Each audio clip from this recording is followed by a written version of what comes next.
আপাত দৃষ্টিতে কাগজে কলমের হিসাবে প্রস্তুতি পর্বটা জয় দিয়ে রাঙিয়েছে ব্রাজিল, আর বিশ্বকাপে ফেভারিটের তকমা নিয়েই মাঠে নামবে সেলেসাওরা।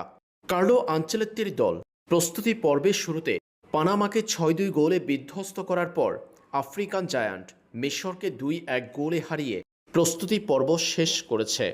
তবে দুই ম্যাচের দুটাতে জিতলেও মাঠের ফুটবলে ব্রাজিল দলে বেশ কয়েকটা ভুল আর দুর্বলতা চোখে পড়ার মতো ছিল, যেগুলো বিশ্বকাপের প্রতিযোগিতাপূর্ণ লড়াইয়ে কঠিন প্রতিপক্ষের বিপক্ষে বড় বিপদ ডেকে আনতে পারে ব্রাজিল দলের জন্য।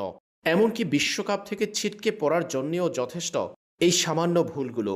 এ দুটা ম্যাচ থেকে যে কটি ভুল ত্রুটি দেখা গেল ব্রাজিল দলে, সেগুলো বিশ্বকাপের ময়দানি লড়াইয়ে বাধা হতে পারে সেলেসাওদের জন্য। পানামা এবং মিশরের বিপক্ষে ব্রাজিলের রক্ষণে যথেষ্ট দুর্বলতা দেখা গিয়েছিল। পানামার কাউন্টার অ্যাটাক থামাতে বারবার চাপে পড়তে দেখা গিয়েছিল ব্রাজিলের ডিফেন্সকে, যে চাপ সামলে উঠতে পারেনি তারা। বল ক্লিয়ার করতে গিয়ে উল্টো পাস দিতে দেখা গেছে ব্রাজিলের ডিফেন্ডারদের।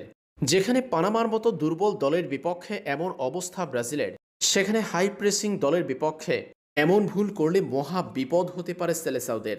এরপর মিশরের বিপক্ষে রক্ষণের মারাত্মক ভুল দেখা গেল।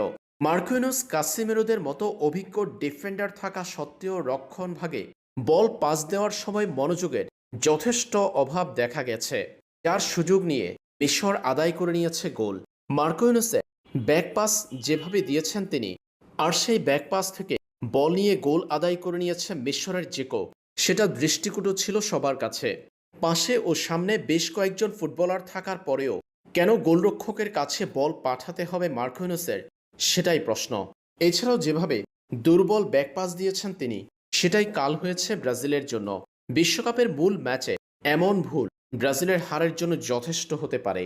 এরপর ব্রাজিল দলের দুর্বলতার মধ্যে অন্যতম মাঝমাঠে বল নিয়ন্ত্রণের অভাব এবং সৃজনশীলতার মারাত্মক ঘাটতি। পানামার বিপক্ষে প্রতিপক্ষের প্রতি আক্রমণ থামাতে ব্যর্থ হয়েছিল ব্রাজিল। মাঝমাঠ থেকে সেই আক্রমণ প্রতিহত করতে পারেনি ব্রুনো গিমারেস কাসেমেরোরা, যেটার প্রভাব পড়ছে ডিফেন্সের উপর। মাঝমাঠ ও রক্ষণের মাঝে বিশাল ফাঁকা তৈরি হয়েছিল ব্রাজিলের একাদশে। সেই প্রভাবটি দেখা গেল মিশরের বিপক্ষে ম্যাচেও। এছাড়াও নিজেদের আক্রমণের ক্ষেত্রেও মাঝমাঠের ভূমিকা ছিল অত্যন্ত দুর্বল। মাঝমাঠে প্রতিপক্ষের জমাট রক্ষণকে ভেঙে দেওয়ার মতো কোনো বল তৈরি করে আক্রমণে পাঠাতে পারেনি কাসেমেরো, ব্রুনো গিমারেসরা।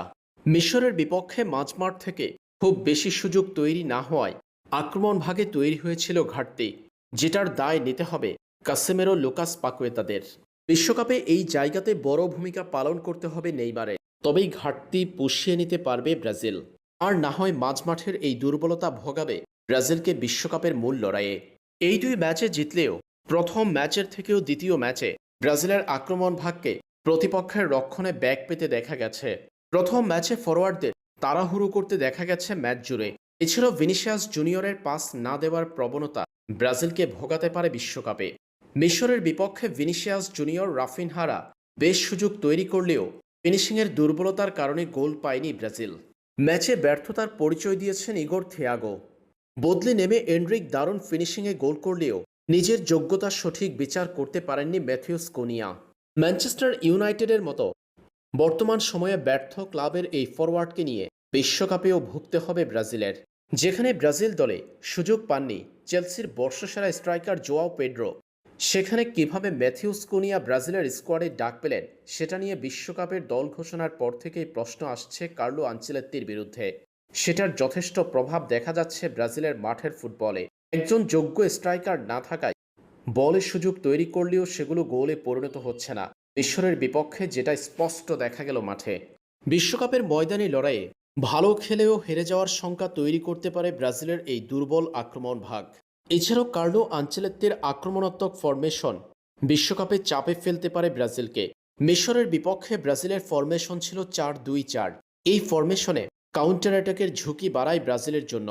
ব্রাজিল যখন অতি আক্রমণাত্মক ফুটবল খেলে 4-2-4 ফরমেশনে, তখন মাঝমাঠে কেবল দুজন ফুটবলার ব্যর্থ হয়ে পড়ে প্রতিপক্ষের আক্রমণ সামাল দিতে, যেটার প্রভাব মিশর ও পানামার বিপক্ষে ম্যাচে স্পষ্ট দেখা গিয়েছিল। কাউন্টার অ্যাটাক থামাতে ব্রাজিলকে অবশ্যই মাঝমাঠে মনোযোগ দিয়ে পরিকল্পনা সাজাতে হবে, না হলে বিশ্বকাপে এটার প্রভাবে যে কোনো ম্যাচই হেরে যাওয়ার শঙ্কা থাকে।